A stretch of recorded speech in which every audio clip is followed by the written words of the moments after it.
Yanwa barka da zuwa nan tasha mai albarka. Kada ku manta da wannan shi farkon zuwan wannan tasha mai albarka. Ku daure ku danna mana alamar subscribe ku danna ƙararrawar sanarwa domin samun aika masu tushe game da sabbin bidiyon a cikin wannan tasha ta mai albarka.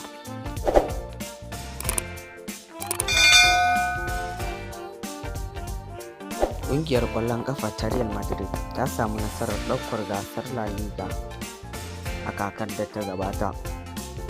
Sai dai makociyar ƙungiyar ƙwallon ƙafa ta Real Madrid wato Barcelona ta samu nasarar yiwuwa cefane sosai a wannan kaka, wanda tana ganin tana yunƙurin ta lashe gasar La Liga ta bana,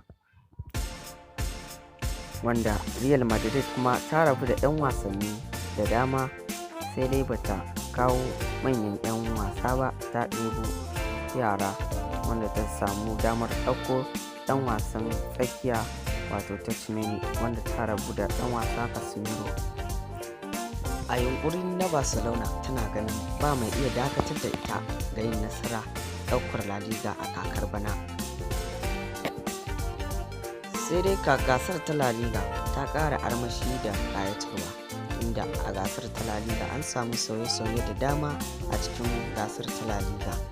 Ƙungiyar ƙwallon ƙafa ta Real Madrid a kakar bana ta rabu da 'yan wasanni da yawa, wanda ta rabu da ɗan wasa Gareth Bale, irin su ɗan wasa Marcelo da ɗan wasa Casemiro da kuma ɗan wasa Luka Jovic, wanda duk ta rabu da su ne ba tare da ta yi yunƙurin ɗebo wasu 'yan wasa da yawa ba.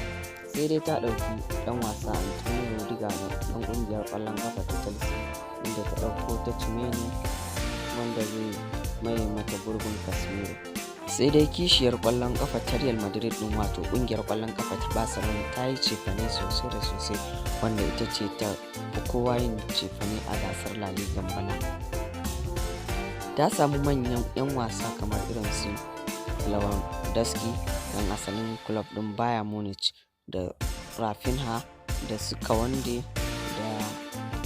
da Farankesi da Marcos Alonso da dai sauran 'yan wasanni wanda suka cefana a kakar ta bana.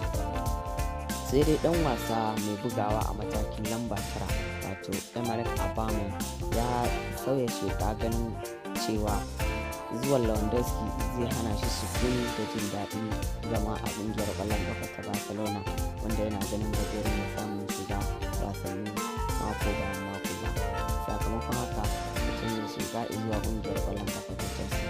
Idan kuka duba a gasar La Liga a yi gyare-gyare, inda idan kuka duba ƙungiyar ƙwallon ƙafa ta Valencia ta yi gyara sosai, ita ma ta yi cefane, inda ta ji ta nemo zakakuran yara ƙwararru wata Villarreal.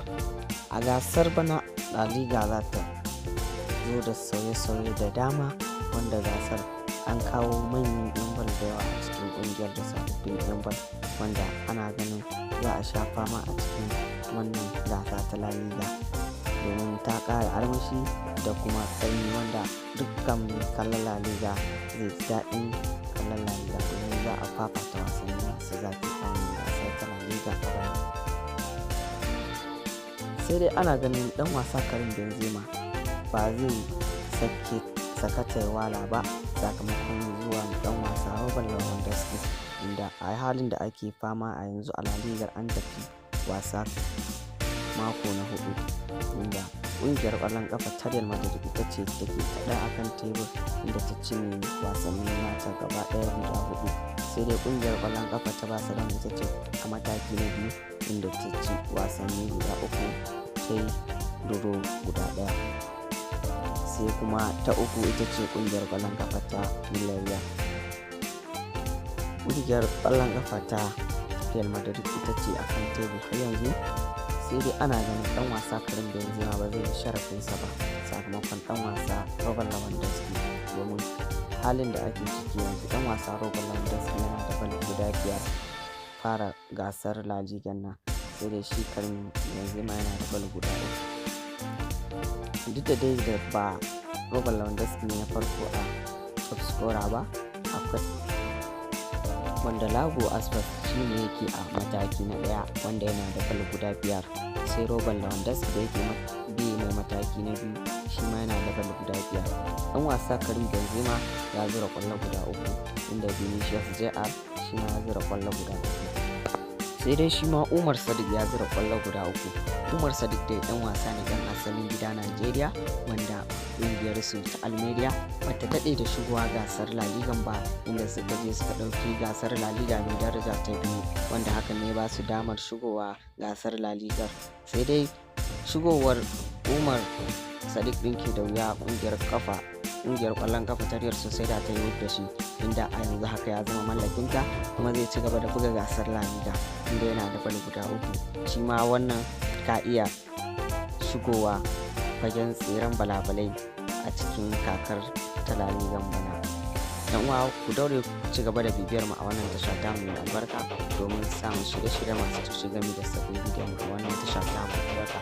Sannan muna ƙara roƙon wanda bai yi subscribe ba da daure don mana alamar subscribe domin samun sahihan labarai a wannan tasha ta mu.